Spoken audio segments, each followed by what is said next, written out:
Hello, and welcome back to Retrieving Sanity, your podcast for all mental health, addiction, recovery issues, and topics. Now, today, I want to talk about a sanity check.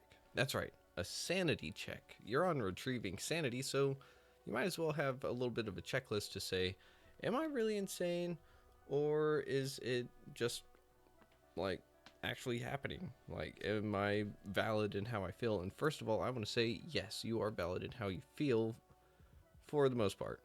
And really, it's what we do with our feelings that really counts. So, learning how to control our emotions is one of those things that's like kind of impossible because we can't control the emotions. In fact, what it's better stated would be is how do we regulate our emotions, and then on top of that, how do we handle our emotions? What do we do whenever these emotions come to us? Because it's one thing to sit there and say, yes, I'm feeling angry today. I'm going to take on the world and just choose violence. And then it's another thing to say, man, I'm feeling really angry today, but you know what? I'm going to wear a smile anyways.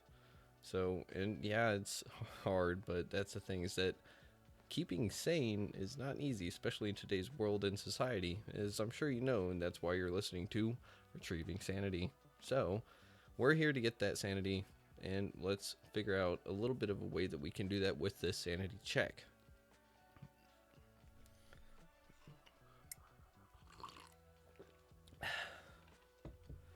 Now, a sanity check is essentially a way to ground ourselves, like I said. And this was hugely derived from something called the truth technique. It's in a book, and this is not a paid endorsement, but I want to give credit where credit is due. A really good author and psychologist, Tina Gilbertson, came up with this technique, and it's called the truth technique. So let's walk through the truth technique as we're going through the sanity check. So, so the first little bit that we want to look at is one, tell yourself the situation. And we want to explore it. We want to say what is going on. We want to know who's involved, what's involved. Are the events real? Are they tangible? Something that you can hold, that you can feel out, literally. And are they valid? Like, is your neighbor cheating on you? I mean, is your is your significant other cheating on you with your neighbors? Is that a valid feeling? It probably is, and you might want to get it checked out if you're having suspicions of it. But at the same time, don't let this be your reason to go out and do something about it, because who knows? Maybe they're not, and it's all in your head. That's what this whole thing is about. So let's look at it right quick. Are there perceptions of what is going around you, and are they also inside of you? Can others see the same thing that you do, or are you alone in the way you think and feel? So let's go back to the silly scenario that your significant other is cheating on you with your neighbor. Um, have you seen them together? That would be step one. Yeah. Well, there's your answer. You don't need to do any more sanity check here. Well, fine. Depends on how you've actually seen them. Well, it kind of depends on how you've seen them. If it's in passing, or like they're actually friends and stuff, like you're actually good neighbors like you're supposed to be, then no. Like, that's okay. But now if you've seen them together in bed or something of the sorts, then sorry, but no. Have you seen them together in bed? If so, I'm sorry. I mean, seriously, I'm sorry. Like, that really sucks. So, yeah, you're not insane, and you should probably do something about it before her feelings get more hurt and you start acting out in a weird way. And that's where emotional regulation comes in handy. You don't have to choose violence. You can definitely not sit there and wear a smile, because then you're putting on a mask, you're lying to yourself, you're lying to them, and then next thing you know, things get out of control and they just spiral and it just goes all sorts of crazy, and we don't want that here. Now, instead, let's look at something. Reality testing. Is this real or not? Or does it just feel real? Now, if it feels like this is happening, then, well, the thing is, it feels real enough to where it warrants a discussion.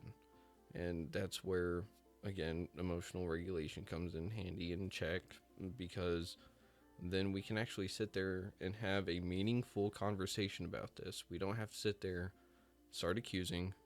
We don't have to sit there and be like, look, I saw you with so and so, and y'all were just passing each other in the hallway or on the sidewalk at the same time, going opposite ways.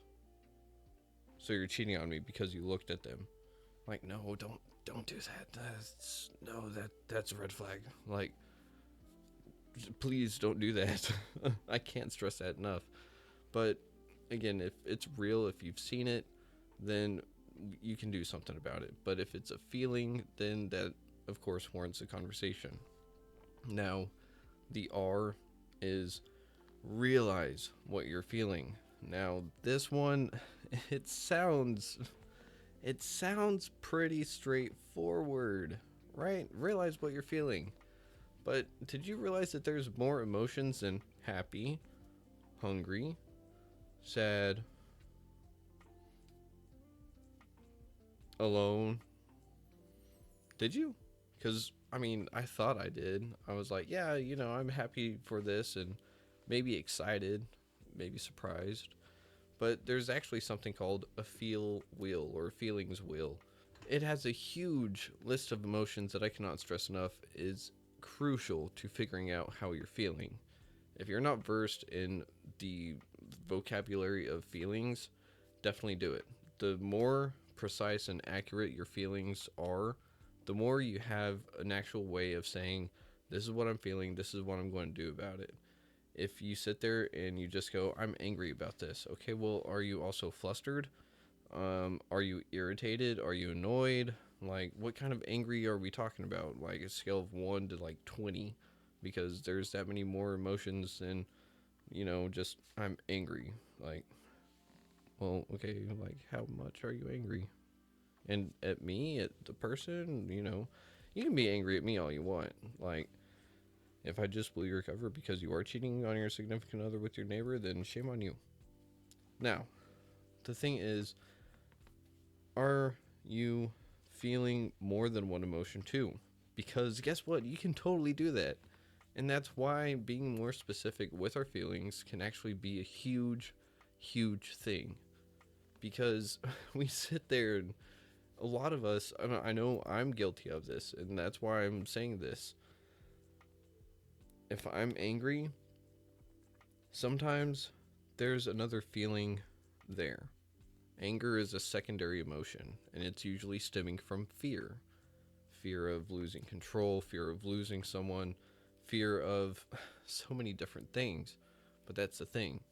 If I can't sit there and break down the emotion and what other emotions are behind that one that I'm feeling the most, then I can't do anything about it. And this is an episode all on its own. In fact, this is one that probably warrants talking to multiple people about, because emotions are a huge thing. I mean, if it wasn't for emotions, I don't know where we'd be. I mean, we'd essentially be robots, but at this point, with AI getting the way it is, I don't know how much longer it's just going to be us feeling. Well, and see, I say that now, but plants feel, animals feel. Feelings are more than just physical touch kind of things. They're heartfelt, and it's on a huge level that there's a reason why psychology exists. Let's just put it like that. And by no means is this any kind of psychological actual evaluation or testing or any kind of credentials behind it yet. But the thing is, we can sit here and we can look at ourselves in a subjective, objective mirror. We can look at ourselves from a perspective as best as we can put ourselves outside of ourselves to look inward. And it's hard, I know, trust me. But the thing is, whenever we actually sit there and take that subjective, objective look, we can see a perspective that lets us go, yes, I'm angry, but it's because I'm afraid of losing my significant other. Doesn't necessarily have to be to the neighbor. It can just be in general. Like, That's why whenever, say, someone passes on, and that's why anger is part of the acceptance stages, because we just lost someone. We're afraid of losing that person. We don't want them to go. We don't want them to leave us. And we don't want to lose control over that. Like, we don't have control over it anyways. We can influence it. We just can't control it. If you're controlling it, shame on you. Now, this breaks down into judgment. This is not part of the truth technique. Are these feelings based on reality or simply from your perspective? And if we sit there and we take ourselves, put ourselves outside of ourselves, I know it's hard to do, but we take an objective look at ourselves as best as we can, then we can sit there and say, am I right in feeling this, or is there a little bit of a skew somewhere in my line of thinking? Now, this breaks back down into impulse control. Are these feelings from impulse, or are they thought out? Now, this may sound silly, but a lot of feelings just kind of come. Like, whenever you're surprised at a surprise birthday party, either you're surprised or you're not. I mean, it's kind of weird. Like, some people, but see, that's the thing. Some people just don't get surprised. Isn't that weird? It's like they're always just on edge for anything and everything. Or maybe they just don't have a guilty conscience. That could be a thing. It is a thing, actually, now. But feelings are impulsive a lot of the time. Whenever we're happy, it just comes out of nowhere. I didn't mean to snap. That's an impulse. It's just that sudden. Now, anger is one that comes to mind because it's almost always a secondary emotion. And by almost, I mean 98.9872654 divided by 2%. I don't know what number that actually is, but let's just leave that divided by 2 and leave it at 98%. It's usually a secondary emotion. There's something else driving it. Now, if we sit there and we take that subjective, objective look at ourselves, we can say, yes, it is impulsive, but why is it impulsive? And what is causing this anger? What am I afraid of? What am I like? Yeah, anger usually stems from fear. So, anyways, let's break this back down into thought process. Are you able to think clearly and rationally, or are your feelings guiding and controlling you? Now, this one is another big one, because whenever we're not thinking clearly or rationally, we're acting on impulse.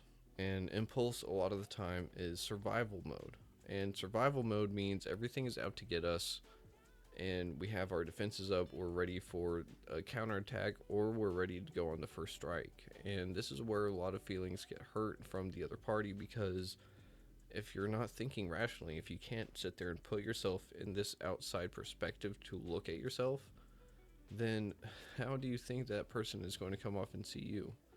Like, are you letting everything come to you as an attack? Are you letting your emotion guide your next action? And sometimes, yes, it's okay to do this. Whenever we're happy, we want to smile, we want to hug people, we want to tell them we appreciate it and love them.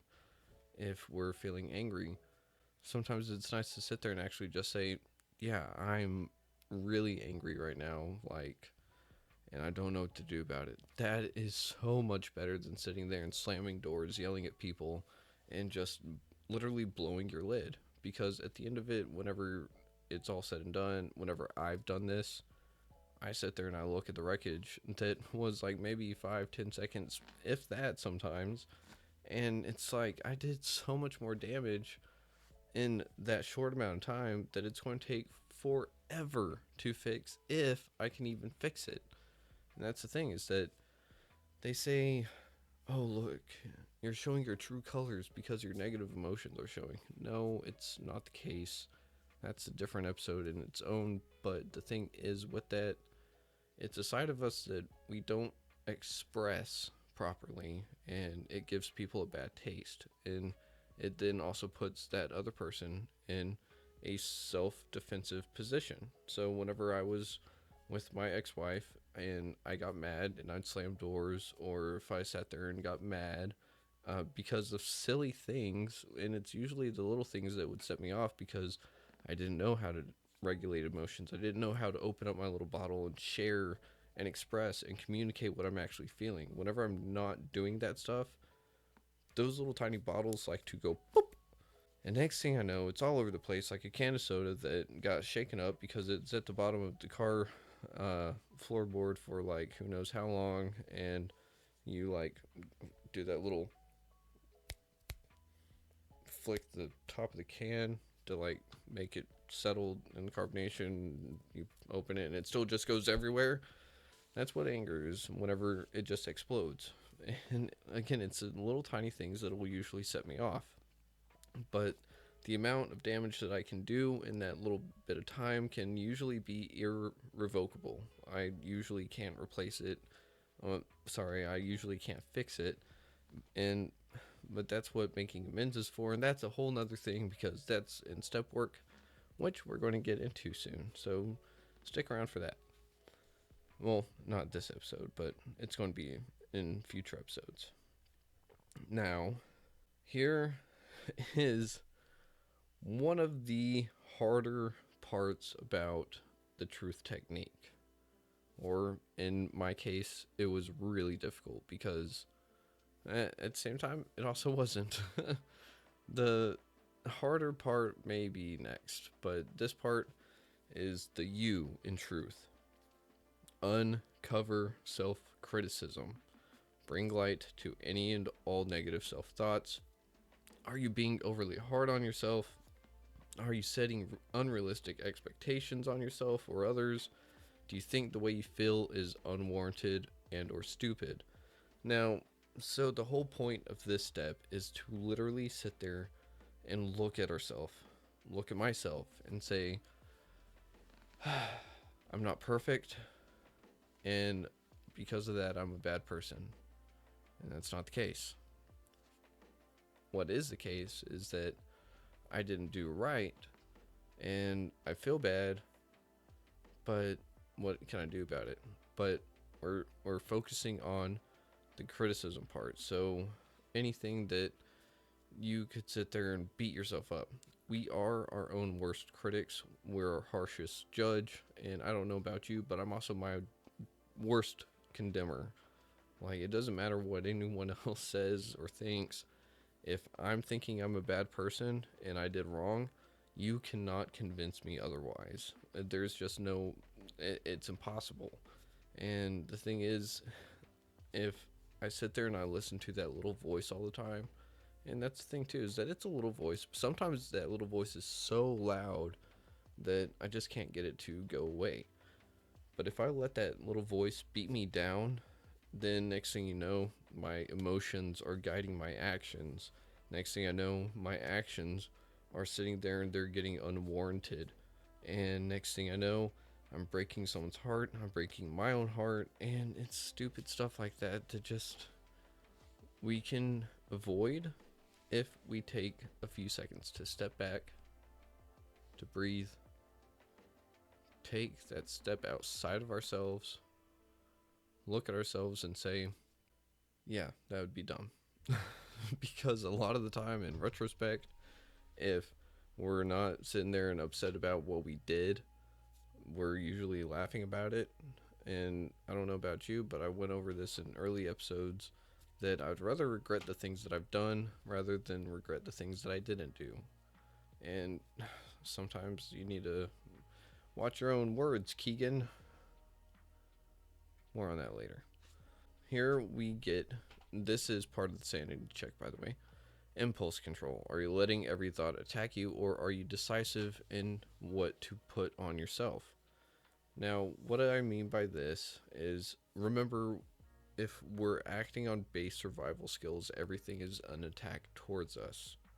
Now, that, here, let's use this as an example. I'm walking past a door, and my shirt gets caught on the door handle. Suddenly, the universe is out to get me. I don't know what I did to piss off the universe, but I'm special because I pissed off the universe, so now everything is attacking me. Does that sound right? Ring a bell? Yeah, me too, because it happens quite often. And it's not because of the red beard and red hair and because I'm Irish. It's just something that happens to everyone. And if it doesn't happen to you, congratulations, you were taught self emotional regulation growing up. And if you're listening, maybe you can help someone else do that too. But don't go too Al-Anon on them, or the opposite of don't try to control them, because you can't really control them. And that's whole step one for Al-Anon. And again, we'll get into step work later. Now, emotional regulation, kind of what I was harping on. Are you managing your emotions in a healthy way, or are you letting them run rampant? And so here's what I mean by emotional regulation. Whenever I'm angry, if I can take that breath and step back and step out of myself, that's regulating it right there. Because then I can sit there and say, this is stupid. I should not do this. Because if I do this, bad things can happen and I'll regret them. And it's going to be really hard, if at all possible, to repair the damage that I've done in this really short amount of time. And that's really hard to do in the moment at first. The longer we go on this road of regulating our emotions, the easier it gets to sit there and kind of go, I have an emotion, I think about the emotion happens. And all the truth technique is regulating the emotions by understanding that we have them. Emotions are nothing but feelers letting us know what's going on in the world around us. And they're telling us what's going on and what we can or can't do about it. And that's the whole thing, is that the emotions should not control us. What the emotions are telling us, hey bud, this is what's going on, or at least this is what it feels like is going on. Because sometimes emotions aren't facts, feelings are not facts. And that's pretty much 100% true. And if you don't believe me, think of the times that all I have to do is think of the times that someone said I love me and that was a lie. So the love I felt wasn't necessarily a lie. It was the love that I was receiving was a lie. And I don't know about you, but man, that hurts. So if you've ever been in those shoes, I'm sorry. You have my deepest condolences and my utmost love and support for you, because no one deserves to be told, I love you, and it not be true. Because everyone, every single person, you deserve to be loved, no matter what. Well, there are a few of you out there, but if you're listening to this, you're not one of those people, right? Now, here is one of the interesting parts of the truth technique. And this is the one that made me break down and cry at first, whenever I first was learning the technique, because it just hit home. And you'll see why here in just a second. Try to understand yourself. Second T in the truth technique. And again, this one is really difficult, so bear with me. Consider why you might be feeling the way you're feeling. Don't think of the feelings as good or bad. Just work on thinking about why you're thinking the way you are and feeling the way you are. Now, it sounds so simple, right? It really does. And that's the thing, is that it is with practice. It's not one of those things that comes first nature. It's not something that, unless we're brought up in how to do this kind of thing, it is absolutely alien, or at least it was to me. Now, whenever I'm trying to understand myself, that's again taking that subjective, objective view of myself. That is me being able to say, why am I feeling this way? Okay, so let's stick with the anger because it usually stems from fear. So I'm angry at something, right? Now, what am I angry about? Okay, let's say just stick with the losing a loved one. And now I'm afraid of losing that person, right? I'm afraid I'll never get to see him smile and laugh again. I'm afraid I'll never love him and tell them I love them. I'm afraid I'll never be able to share a birthday with them, so on and so forth, the usual thing. Now,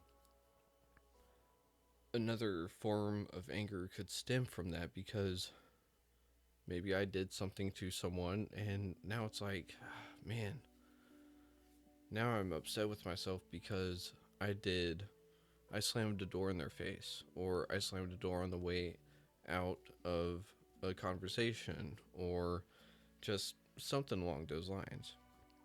Now, why did I slam that door? Why was I angry in the first place? And this, of course, builds from from uncovering self-criticism. So I'm beating myself up, and now I have to understand that I was angry, but I was angry because I was going to lose someone, or I had the possibility of losing someone because it's out of my control. And being an addict, alcoholic, control is like what I crave. And for those of you in Al Anon or know someone in Al Anon, control is also something that they crave, but it's control of other people. And honestly, I don't know about you, but a lot of people really like controlling other people. Not necessarily saying I do, but at the same time, wouldn't it just be nice if everyone could read my mind and do exactly what I wanted them to do without me having to ever tell them anything? Yeah, sounds like a dream, right? No. But at the same time, whenever we're on that defense survival and everything just seems out to get us, that's kind of what goes through my mind is I wish everyone and everything could read my mind and just work a certain way so that everything would be perfect. But that's not how it goes. So let's break down trying to understand yourself. Thought process. Are you able to think clearly and rationally with the thoughts you're having while being non judgmental? So this goes back to your thoughts and feelings are neither good or bad. It's okay to have thoughts. It's okay to have feelings. I cannot stress this enough.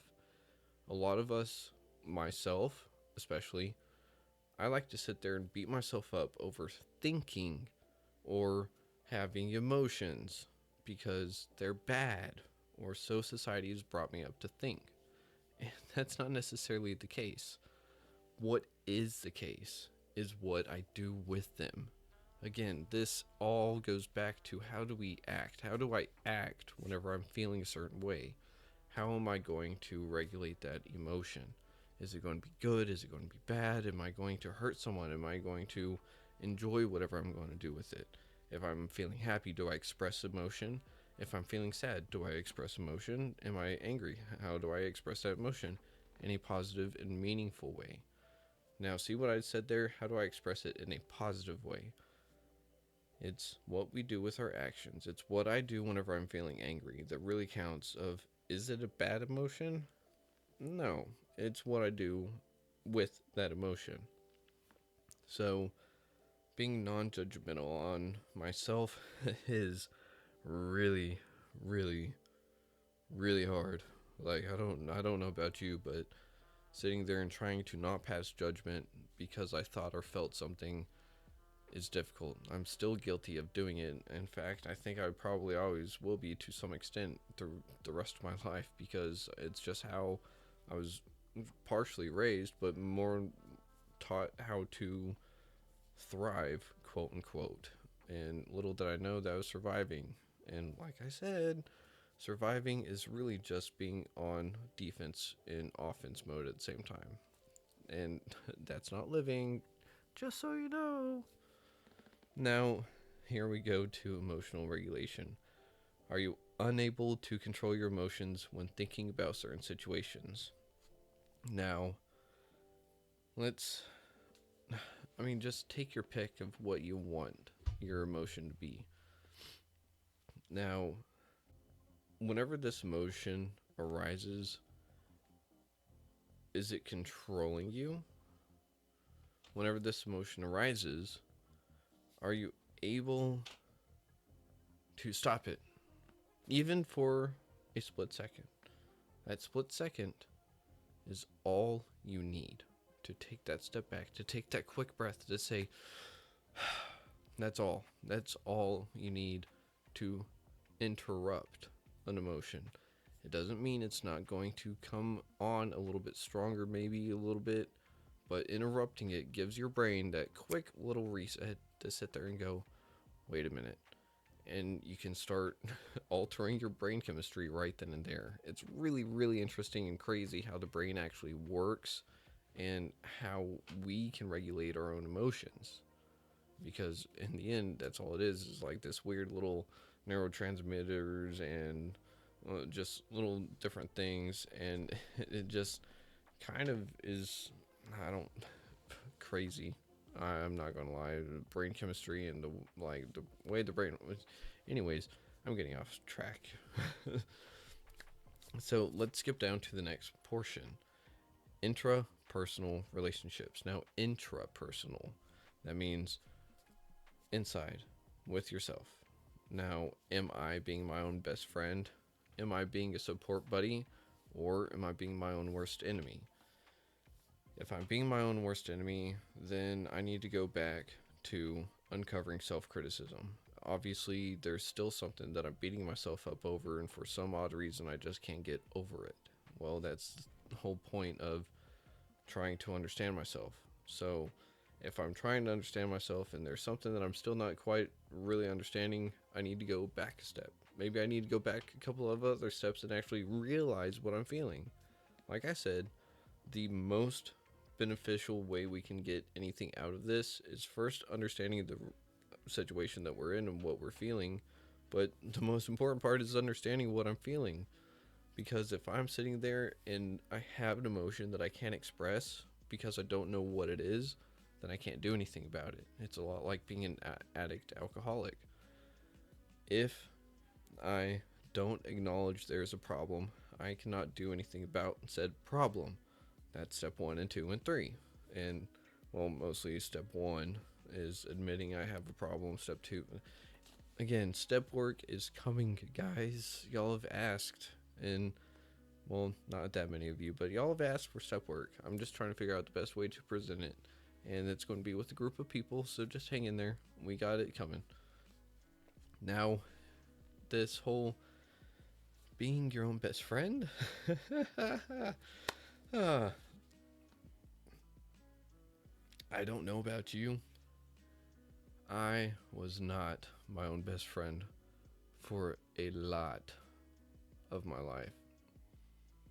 And I can tell you right now, that was like the worst experience ever.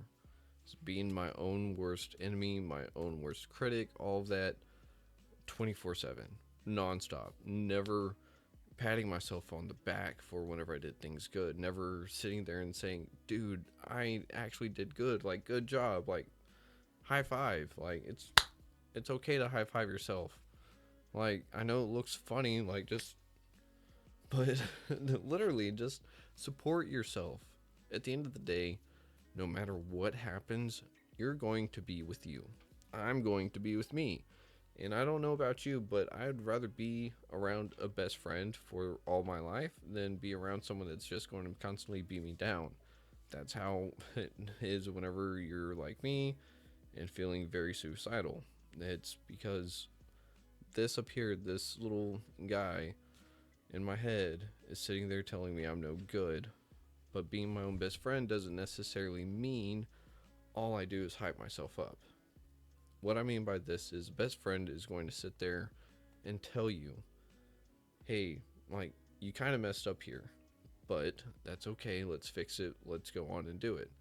And the same thing goes with making bad decisions or something like that. Like, you can sit there and you can be mad at your own best friend, but what happens in the end when love wins overall, or at least it should?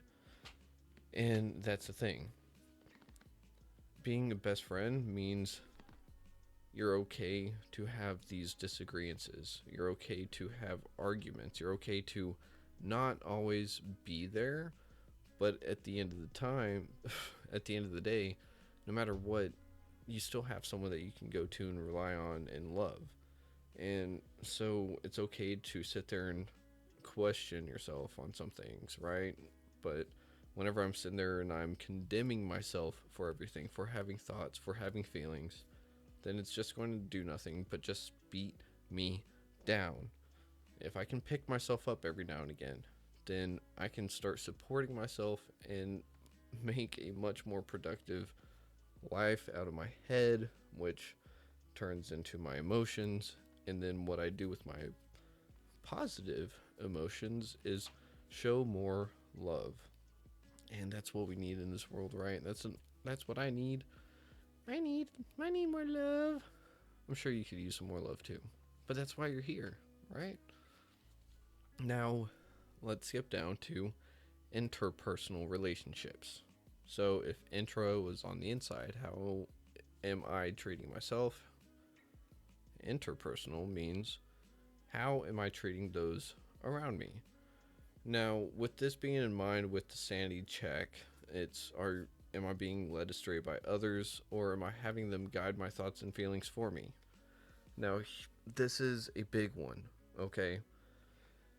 If someone else is telling me how I should feel, I probably shouldn't feel that way because they're not me, right? They don't know what's going on in my head. They don't know all the thoughts that I've had. Now, if they do, it's because I've expressed them, and hopefully in a positive and healthy manner. If I haven't been expressing these, and someone's telling me how I should feel, it's going to come off as an attack. And again, just straight on the defense, ready for that counterattack. And that's not how any of this works. Or, I'm sorry, it is how it works for a lot of people. It's how it worked for me for a while until I learned how to express myself, my emotions, and everything. And then there's common ground. Now, being led astray, that is a feeling, and that would be more along the lines of betrayal and manipulation. This would need some outside referencing because there's such thing as like Stockholm syndrome, for instance, or just literally being in an abusive relationship. Sometimes you need an outside perspective, especially whenever it's involving a second or third or fourth party.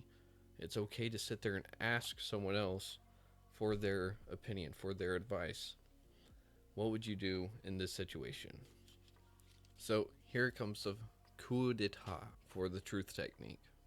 Are you ready? Have the feeling. I know, right? So I've already sat there. I've told myself the situation. I've told myself my feelings and emotions. And I've uncovered self criticism. I've tried to understand myself.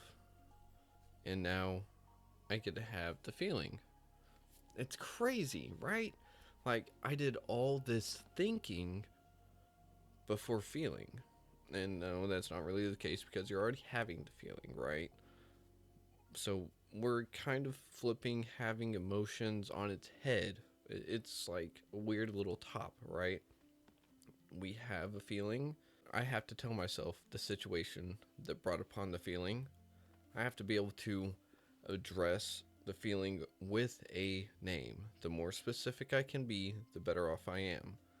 Then I had to uncover self criticism. I had to sit there and say, where was I beating myself up whenever I really shouldn't be beating myself up for having an emotion, because emotions are nothing but messengers telling me what's going on in the world around me. Then I've tried to understand myself. Why am I beating myself up? Why am I having this feeling? And once I've gotten all these little things in line, in check, to be able to sit there and say, this makes sense, then guess what? I get to have the feeling. And it sounds weird. It sounds asinine. It sounds so odd because why would I think about having this feeling if I wasn't going to have the feeling? Or what if I've already been having the feeling? Well, okay, so here's a little weird thing. Doing this can take either a real quick few seconds or a minute or so once you've been practicing this for a while, or doing all of these steps, taking that step back and breathing, going through these steps can actually sit there and diminish your feelings. So if you're sitting there, if I'm sitting there just raging and I take that step back to figure out where that fear is actually coming from and why I'm beating myself up for being angry, for being fearful, then the majority of that feeling is going to have come and gone. Feelings last their peak for about 90 seconds or so. And I know, I know, it sounds so silly because it's like, well, I can be angry all the time. Well, are you angry all the time or are you really afraid? Because for me, it was afraid a lot of the time, but I was also beating myself up for being afraid and not doing something about it. And it's just this really, really vicious cycle that just sucks. And there is a way out of it. It just takes some time, it takes some practice, and most importantly, it takes some self-compassion and being my own best friend. If I can get out of that, so can you. Is it easy? No. Trust me. I wish it were easy. I can tell you that it gets easier, and it gets so much better, believe me. But having this feeling now, all of a sudden, we've sat there, we've looked at it, we've analyzed it, we've now got it close, and now we can hug it and say, it's okay, feeling, it's okay, me, I can have you. You're mine. You're my feeling. I get to choose what I do with you now. And so, look, if you've been struggling and craving that control over something or someone, you get to have control over your feeling. Isn't that wonderful how that works? Now all of a sudden you have actual feelings and you're controlling them. You don't have to control outside stuff. Like, holy crap. Like, that actually works. What? Man, I didn't think about that. I didn't think about that either. Why am I talking to myself in third person? You're the one that started it. I don't know. But that's the thing. Now that I get to have the feeling, I can have it to the fullest. Now, the thing is, as I'm going through this process, a lot of the times my feelings will change. And now, has the situation changed? Maybe not. But has it changed in my perspective? Maybe. And with that change of perspective can change the emotion, because now I've taken that subjective, objective look at myself and the situation I'm in. I've got another party's advice if I need it or if I want it.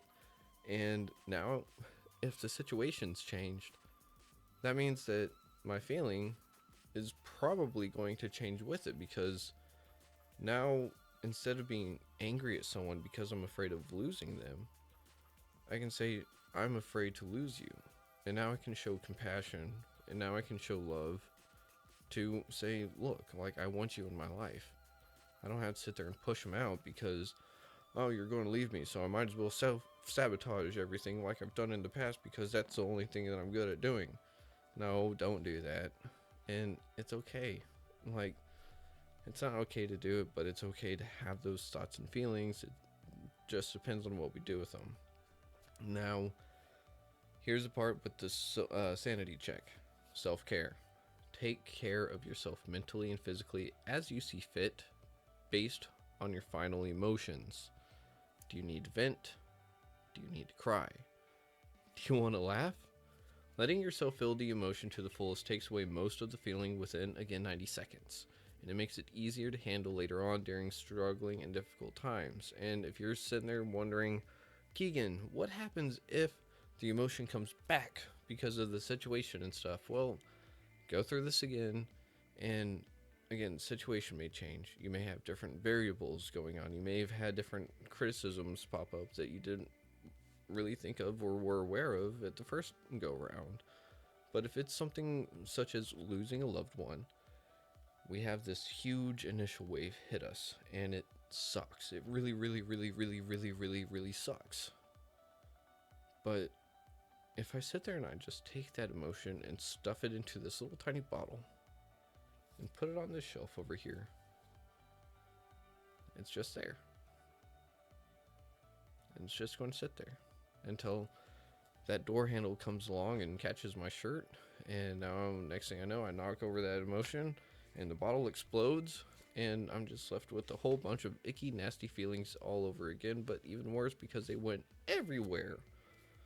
But the thing is, if I can take that feeling and hug it and tell it that it's okay to feel this way, it's okay to have this, it's alright, it'll be okay.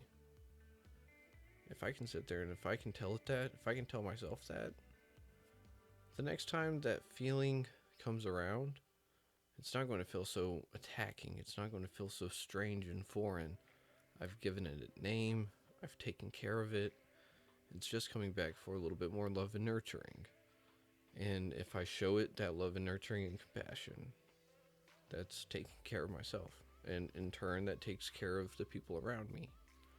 Because what I do to myself is eventually going to come out and affect others in nearly the same way. Now, here, that was mostly the truth technique. So again, that all goes to Tina Gilbertson, an amazing author. And like, if you have not read the book, read Constructive Wallowing. Again, this is not a paid endorsement of any kind whatsoever. This is literally me just saying this book has absolutely 100% changed my life because of this one technique.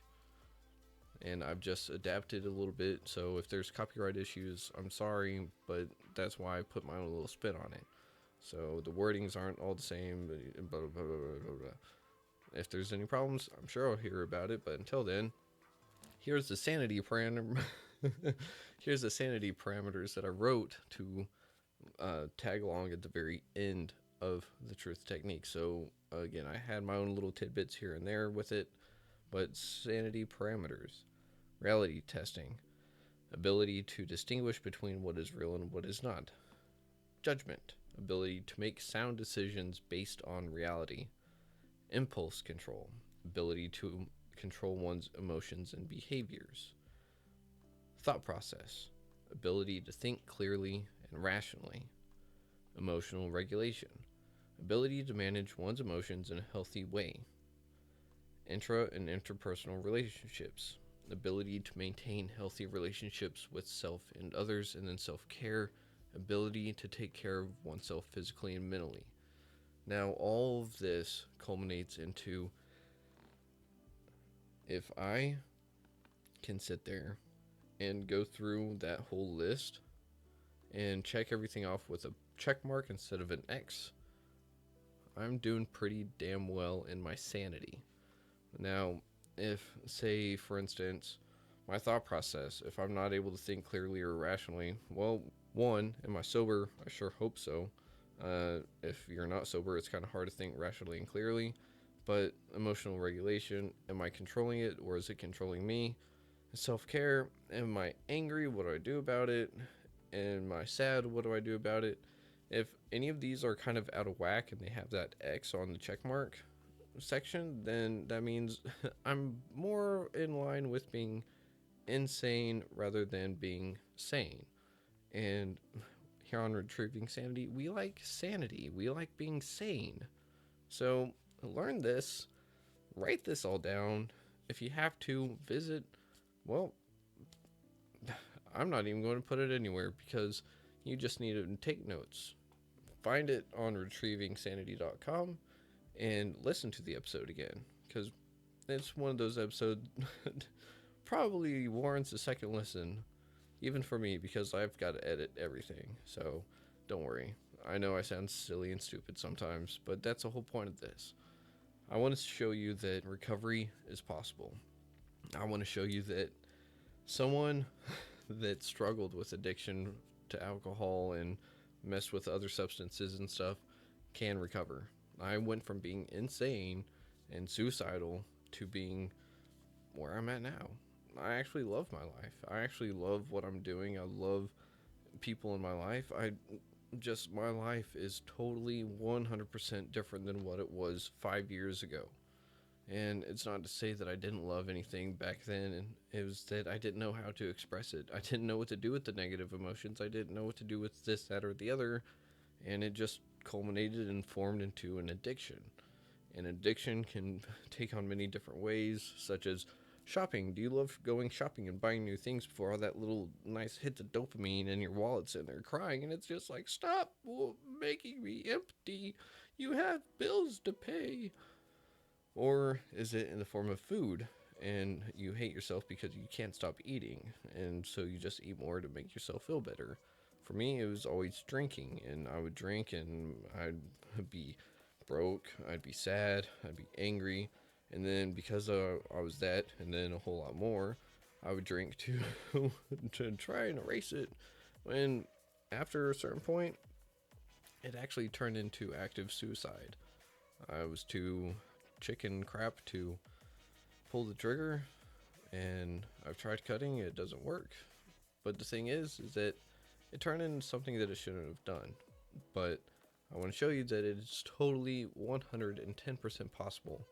If you don't believe me, listen to all the other interviews that I've had on the show and the ones that are going to be coming along. Because this is all about us. This is about recovering. This is about ending mental health stigma. It's okay to have ADHD. It's okay to be autistic. It's okay to have bad days. Even if you're not one of us, being an addict, alcoholic, or someone that is on the spectrum, it's totally okay to have a bad day and feel like you're going to have a mental breakdown, because guess what? A mental break happens to a lot of people. And whenever you've had a really bad day or bad week, it's okay to go off the deep end. It's what you do with it that really counts. But it's normal, and you shouldn't ostracize yourself. And you definitely shouldn't ostracize other people just because they're a little different. They have different struggles that you don't know anything about.